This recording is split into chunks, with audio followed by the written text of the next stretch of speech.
সম্ভবত মানুষ চেনার সবচেয়ে বড় উপায় হচ্ছে হারিয়ে যাওয়া। আপনি একবার নিখোঁজ হয়ে দেখুন, কেউ আপনার খোঁজ নিতে আসবে না। হুমড়ি খেয়ে কেউ খুঁজবে না আপনাকে। রাতে ঘুমোতে যাওয়ার আগে আপনাকে মনে করে কেউ ব্যথা জমিয়ে রাখবে না।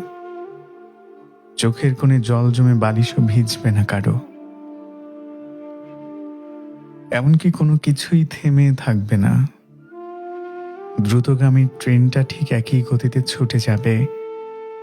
মানুষগুলো রোজকার মতো নিয়ম করে বাড়ি ফিরে আসবে।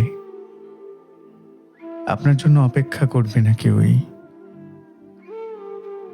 শুধু নিখোঁজ বিজ্ঞপ্তিতে বড় বড় অক্ষরে ছাপানো থাকবে, মানুষটা নিখোঁজ।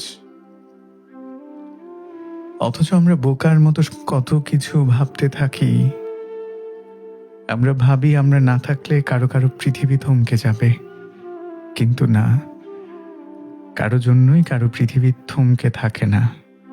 সবকিছুই চলতে থাকে নিজের নিয়মে। শুধু আমরা এমন একটা ভুল ধারণা নিয়ে কাটিয়ে ফেলি জীবনের অর্ধেকটা সময়।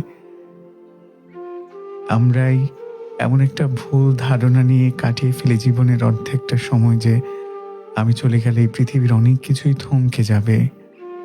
কোনো কোনো মানুষ রান্নায় নুন দেখতে ভুলে যাবে, পরিচিত দৃষ্টিতে চেনা দৃষ্টিতে আকাশ দেখতে ভুলে যাবে।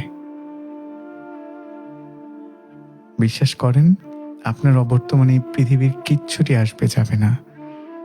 কারো জন্য কোনো কিছুই আসলে থেমে থাকে না।